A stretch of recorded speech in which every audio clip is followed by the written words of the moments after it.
मोदी जी ने एक नया गाना शुरू कर दिया, विश्व गुरु विश्व गुरु विश्व गुरु, हम तीसरी बड़ी ताकत है, तीसरी बड़ी ताकत है। और जो बड़ी ताकत होती है ना, उन्हें ये गाना बर्दाश्त नहीं होता और वो कहते हैं कौन सा छुटभैया आ गया यार, ये कौन सा गाना गा रहा है, पागल हो गया क्या, इसको पीछे करो। ये गाना किसी को पसंद नहीं आता है, चाइना को भी पसंद नहीं आता और अमेरिका को भी पसंद नहीं आता। पिछले एक साल में हमने कुछ देखा, यहाँ एक साल में ये था, बल्कि एक साल से पहले कहा जाए, अगर बाइडेन के टाइम से देखें तो अमेरिका की कोशिश ये थी कि चाइना को ऊपर नहीं आने देना है, एक ही आदमी राज करेगा, ये वन मैन शो होगा अमेरिका। लेकिन करीब 4-5 साल पहले अमेरिका को इस बात का एहसास होना शुरू हो गया कि चाइना को रोक पाना मुश्किल है यार, कि चाइना को रोक पाना मुश्किल है। तो बाइडेन ने इंडिया को बुलाया, एक क्वाड बनाएंगे। इंडिया के कंधे पे बंदूक रखी कि हम चाइना को काउंटर करना है, यानी कि चाइना को कट करना है। लेकिन भारत के पास वो ताकत नहीं थी। तब तक क्या था ना, चाइना का जो जिन था ना, बॉटल में से बाहर निकल के आ चुका था, तो चाइना को रोक पाना मुश्किल था। अल्टीमेटली जब ट्रंप आए तो ट्रंप ने आते इस बात को पहचान लिया, भाई यार छोड़ो, चाइना को मत रोको अब। और फिर उसकी पॉलिसी के मुताबिक चाइना को ह्यूमिलेट भी नहीं करना है, चाइना को बेइज्जती भी नहीं करना है, चाइना को नीचा दिखाने की कोशिश भी नहीं करना है। अब वो बड़ा हो गया।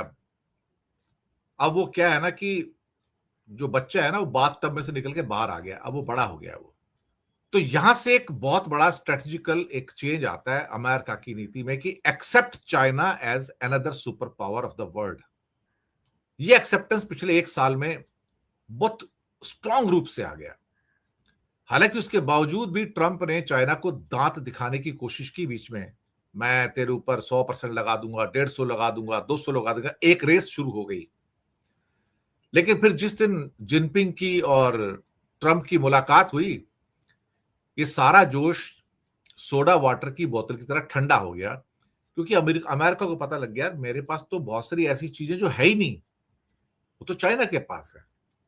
चाहे वो रेयर अर्थ हो या सोलर पावर हो या विंड पावर हो या सेमीकंडक्टर के जो नॉर्मल यूसेज होते हैं वो हो या बैटरी टेक्नोलॉजी हो, मेरे पास तो कुछ है ही नहीं। तो एक काम करता हूं, इसको दोस्त बना लेता हूं।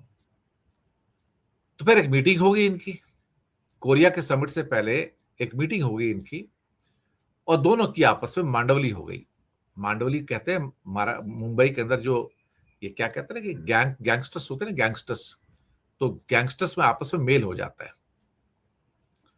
वो समझौता कर लेते हैं।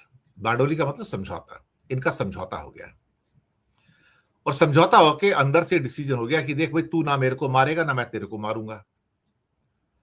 अच्छा, ऊपर से ट्रंप बोलता रहा कि मैं चाइना का इंपोर्ट रोक दूंगा, कि मैं इंपोर्ट रोक दूंगा। चाइना का जो एक्सपोर्ट होता था अमेरिका को करीब करीब $450 बिलियन होता था, 450-500 करीब होता था, 450 करीब समझ लीजिए। लेकिन इसके ऊपर बहुत सारी रुकावटें इस साल ट्रंप ने लगा दी, ये सही बात है। उसके बावजूद भी चाइना का एक्सपोर्ट अमेरिका को $450 बिलियन हो गया, $375 बिलियन हो गया। लेकिन यहां पे ट्रंप का जुनून थोड़ा ठंडा हो गया। अभी ये साल खत्म हुआ ना 2025 जाते जाते, तो इन दोनों ने फैसला किया, यार एक काम करते हैं, आधी दुनिया तू रख ले, आधी दुनिया मैं रख लेता हूं। वेस्टर्न वर्ल्ड मेरा है। अब वेस्टर्न वर्ल्ड के अंदर तो ऑलरेडी चाइना घात लगा चुका था लैटिन अमेरिका में, और अफ्रीकन कॉन्टिनेंट जो कि डार्क कॉन्टिनेंट है, वहां के सारे पोर्ट्स बंदरगाह ले चुका था। वो तो लैटिन अमेरिका के पोर्ट्स वगैरह सब ले चुका था। अमेरिका को पता था कि अब इसको लड़के कोई फायदा नहीं इससे, अब इससे राजी खुशी से कुछ छोटा मोटा कर लो। इन दोनों का समझौता हो गया। समझौते की शायद अंदर से जो पहली शर्त थी कि देख भाई, इंडिया को ऊपर नहीं आने देना है, इंडिया को मारो। और अब मुझे इस बात का एहसास हो गया है कि अमेरिका और चाइना एक साथ आ चुके हैं अंदर डिप्लोमेटिकली, लेकिन इंडिया को घेरने की जरूरत थी। इंडिया को घेर कौन रहा था? इंडिया को चाइना घेर रहा था, स्ट्रिंग ऑफ पर्ल्स पॉलिसी के द्वारा, स्ट्रिंग ऑफ पर्ल्स पॉलिसी के द्वारा घेर रहा था। पाकिस्तान पहले उसके पास चला गया था वेस्ट में, आपको तो पता ही है, मुझे कहने की जरूरत नहीं है। ईस्टर्न साइड में जाओगे तो म्यांमार पूरा का पूरा उसके पास चला गया। और म्यांमार वो जगह थी जहां पर दुनिया के सबसे बड़े रेयर अर्थ के मिनरल भंडार हैं। तो पूरा का पूरा म्यांमार उसके हाथ में चला गया। अमेरिका ने देखा है म्यांमार जा चुका है, तो अमेरिका ने हथियार डाल दिए। ताइवान भी चला जाएगा, मैं आपको बताऊं। अमेरिका वो कुछ नहीं करेगा। जब ये चक्कर हुआ तो अब इनका अगला प्रोजेक्ट है स्टॉप इंडिया, कि भारत को रोक लो। अब रोकना कैसे जाए, इनको नुकसान कैसे पहुंचाया जाए, इनको डैमेज कैसे किया जाए, हार्म कैसे किया जाए। अमेरिका को पता था कि एक नया प्ले ग्राउंड है दुनिया का, जिसका नाम है बांग्लादेश। भारत के ईस्ट में बांग्लादेश की दोस्ती तो टूट गई। शेख हसीना के चक्कर में हमने अपने पैरों पे कुल्हाड़ी मार ली। कहते हैं ना, दुनिया में सारी जो जंग होती है ना, वो 3 चीजों से होती है। दुनिया में जितनी भी जंग हुई है ना आज तक, वो इन 3 वजह से हुई है: जर, जोरू और जमीन। जर कहते हैं पैसा, जोरू का मतलब यहां पे कहा गया है विमेन, औरत, और जमीन। तीनों जेड जेड जेड, जर, जोरू और जमीन। ये सारी दुनिया में ये 3 चीजें हैं जिसकी वजह से ना, 3 जेड जो हैं, सारी दुनिया की मुसीबतें इसकी वजह से हैं। तो जर यानी कि पैसा, पैसे में इस टाइम चाइना और अमेरिका तो दोनों खेल रहे हैं। जोरू विमेन, और जमीन, किसी को हथियाना है कुछ भी कर लो, उसको ग्रीनलैंड भी चाहिए, ये भी चाहिए, वो भी चाहिए, आपको पता है ना। आपको जोरू यानी कि विमेन, एक औरत के चक्कर में बर्बाद हो गए। अलाउद्दीन खिलजी, पद्मिनी की कहानी आपको पता है, ना जाने कितनी ऐसी कहानियां हैं।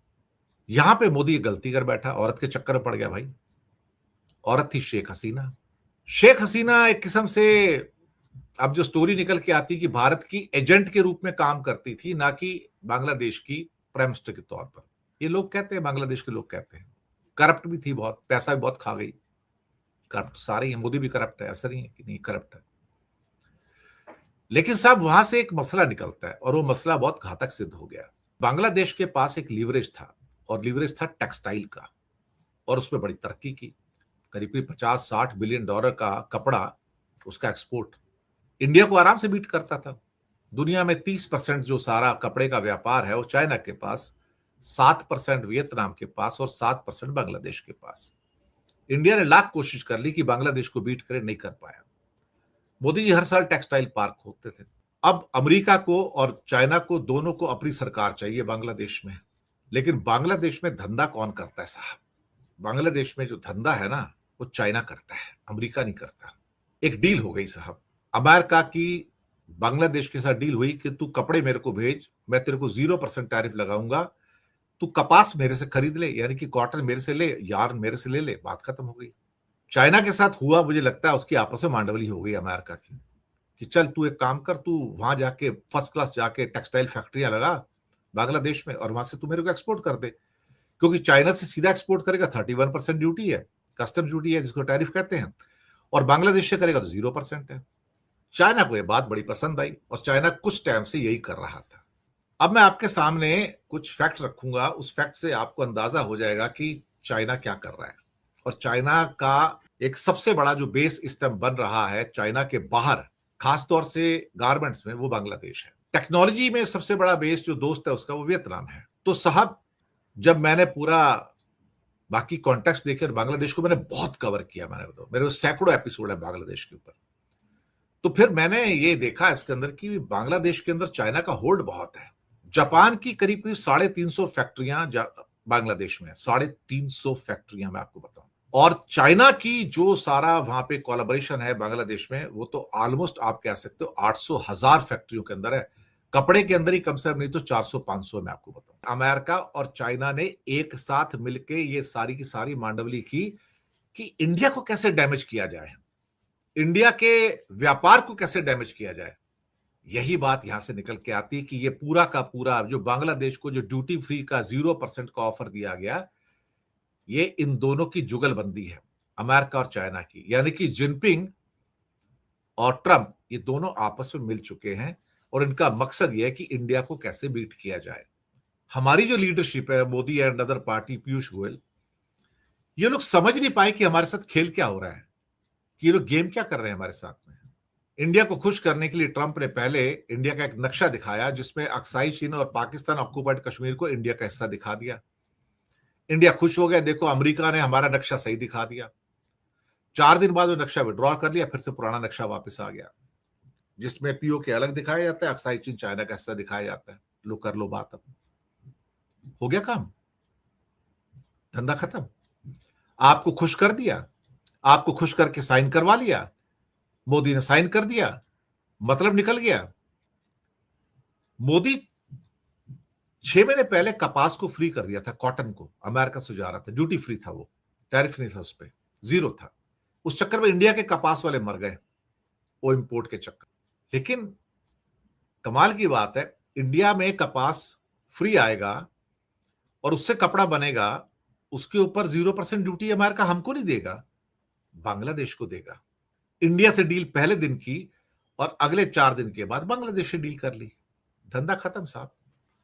जो इंडिया इतना खुश हो रहा था, पीयूष गोयल कह रहे थे दिवाली मनाएंगे, दिवाली खुशहाली मनाएंगे, नाचेंगे गाएंगे, 18% हो गया, बांग्लादेश का 20% है, बांग्लादेश का 20 का 19 हो गया। और साथ में कमाल की बात तो ये हो गई यहां पर कि उसको 0% देके ट्रंप ने वो ट्रंप कार्ड चल दिया जिसकी हमें एक तरह से कल्पना भी नहीं थी कि हमारे साथ ये गेम कर सकता है। मैं तो आपको कुछ ऐसे फैक्ट बता रहा हूं जिससे आपको पता लगेगा कि इस समय अमेरिका और चीन एक साथ में आके हिंदुस्तान को नुकसान कर रहे हैं। बांग्लादेश के थ्रू जो नुकसान किया है, वो नुकसान किया है टोटल मिला के ट्रेड के थ्रू। और उधर से अमेरिका और चाइना पाकिस्तान को सपोर्ट करते हैं। तो पता लग रहा है कि ऑपरेशन सिंदूर हुआ और आज एक नया किस्सा निकल आया, आपने देखा पड़ा होगा कि साहब अमेरिका के ट्रंप साहब ने कहा कि इंडिया और पाकिस्तान की वॉर जो हुई थी ऑपरेशन सिंदूर, उसमें साहब 10 हवाई जहाज गिरे हैं टोटल मिला के, दोनों साइड के। ये नहीं बताया किस साइड का कितना गिरा, लेकिन 10 हवाई जहाज गिरे साहब वहां पे। अब आप क्या करोगे साहब? तो वहां पर अमेरिका जो है चाइना को सपोर्ट करता है, चाइना पाकिस्तान को सपोर्ट करता है। तो चाइना और पाकिस्तान ने तो मिलकर लड़ाई लड़ी ना, तो एक हमारा उस साइड में दुश्मन आ गया, एक हमारा दुश्मन जो है दूसरी साइड में आ गया साहब। ये दूसरी साइड कौन सी है? बांग्लादेश के अंदर आ गया। अब चाइना वहां पे फैक्ट्रियां खोलेगा, अभी उसकी 300-400 फैक्ट्रियां जहां इन्वेस्टमेंट है वहां पे है, लेकिन अब चाइना वहां पर मेगा इंडस्ट्रियल पार्क और टेक्सटाइल पार्क खोलेगा। आप लिख के रख लो, ये एंगल आपको किसी ने अभी तक नहीं बताया होगा कि चाइना का बड़ा इन्वेस्टमेंट आ रहा है साहब इस टाइम बांग्लादेश के अंदर। और इसका मकसद सिर्फ एक है कि इंडिया के एक्सपोर्ट को डैमेज कर दो साहब, इंडिया के एक्सपोर्ट को डैमेज कर दो, मैं आपको यही कह रहा हूं। तो अमेरिका और चाइना ने मिलके इंडिया को इधर से घेर लिया, क्या कहते हैं कि पाकिस्तान साइड से, उधर से म्यांमार से घेर लिया, म्यांमार तो चाइना अकेला ही है, और इधर बांग्लादेश के अंदर दोनों आ गए, फिर से अमेरिका भी आ गया, चाइना भी आ गया। तो चाइना को खुली छूट होगी, अपनी फैक्ट्री बना। हम तो मोदी जी 11 साल से टेक्सटाइल पार्क बना रहे हैं, पर बनता नहीं है। हर साल बनता है, बंद हो जाता है, बनता है, बंद हो जाता है, बनता है, बंद हो जाता है, क्योंकि पेपर के ऊपर है ना, नियत नहीं है, नियत। और वैसे भी चाइना का नाम अगर आप ले लो, जिनपिंग का नाम ले लो, तो पूरी की पूरी मोदी सरकार के पैर कांपने शुरू हो जाते हैं, हाथ पैर कांपते हैं इनके। ऐसा डर, ऐसा खौफ इनके अंदर है भाई साहब, जिस सामने से कोई हवा आ गया है।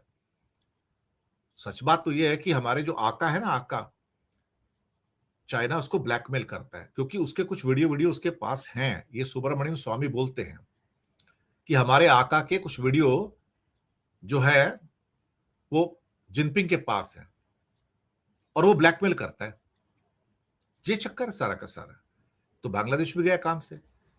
तो हमको बिजनेस के अंदर चोट मार दी साहब इसने। ये जो चोट मारी है ना, ये बहुत भारी हो गई इंडिया के लिए। कल भी 6-7% टेक्सटाइल के सारे स्टॉक टूटे और आज भी टेक्सटाइल के सारे स्टॉक टूटे भाई साहब, 6-7%। दरअसल अब पैनिक वाली सिचुएशन है। अब लोग कह रहे हैं नहीं नहीं ऐसा कुछ नहीं है, लेकिन इंडिया तो टेक्सटाइल पार्क नहीं बना पाया। मैं आपको दावे के साथ कह सकता हूं अगले 1 साल के अंदर, 6 महीने के अंदर, 8 महीने के चक्कर में, 8 महीने में चाइना बड़े टेक्सटाइल पार्क ऐसी जगह बना के तैयार कर देगा। वहां पर चाइना की स्पीड बहुत है, वो ड्रैगन है ना, इंडिया एलिफेंट है। तो जो ड्रैगन दूरी 1 मिनट में तय करता है, हम उसको 1 साल में तय करते हैं। तो चाइना की स्पीड बहुत है, उसके पास कैपिटल है, कैपिटल मतलब मशीनरी है, उसके पास दूसरी कैपिटल पैसा है, और उसके पास क्या कहते हैं बांग्लादेश जैसा दोस्त है जो उसको कितनी मर्जी चाहो जमीन दे दो, पूरे SEZ का पूरा SEZ खरीद लेगा, कहेगा तुम आ जा यहाँ पे धंधा करो भैया, आके कपड़े बनाओ और अमेरिका से रॉ मटेरियल मंगाओ और आगे भेज दो। अब मैसेज क्लियर है, अमेरिका और चीन नंबर 1 एंड नंबर 2 दुनिया के दो ठेकेदार, दुनिया के दो बड़े आप कह सकते हो कि माफिया, अब वो दोनों एक साथ में है, एक कहता है ईस्टर्न वर्ल्ड तेरा है, एक कहता है वेस्टर्न वर्ल्ड तेरा है, लेकिन तीसरे को मत उठने देना, तीसरे को हार्म करा, तीसरा कौन है, तीसरे हम है, तो तीसरे को उठा के पटक देना नीचे, बस वही तो हुआ है, वही हुआ है, और हम मार खा गए अल्टीमेटली। हम समझ नहीं पाए कि ट्रंप ने क्या चाल खेल दी हमारे साथ, चीन के साथ मिलके, और बांग्लादेश को 0% दे दिया। ये फायदा एक्चुअली बांग्लादेश को नहीं दिया, चाइना को दिया। इतना बड़ा गेम ट्रंप ही खेल सकता है भाई साहब, इतना बड़ा गेम सिर्फ ट्रंप खेल सकता है, और कोई नहीं खेल सकता साहब, कोई नहीं खेल सकता। ट्रंप को समझना बड़ा मुश्किल है साहब, बड़ा मुश्किल है। वो कब क्या चाल चलता है नहीं पता, बहुत शातिर आदमी है वो, और उसके साथ दूसरा शातिर आदमी जिनपिंग है। एक हमारा भी शातिर आदमी था दुनिया में, अभी भी है, वो समझता था कि मैं सबका गुरु हूं, विश्व गुरु, मैं शातिर हूं, लेकिन पता लग रहा है कि उसका तो मलिदा बना दिया इन दोनों ने मिलके। That is the story of India.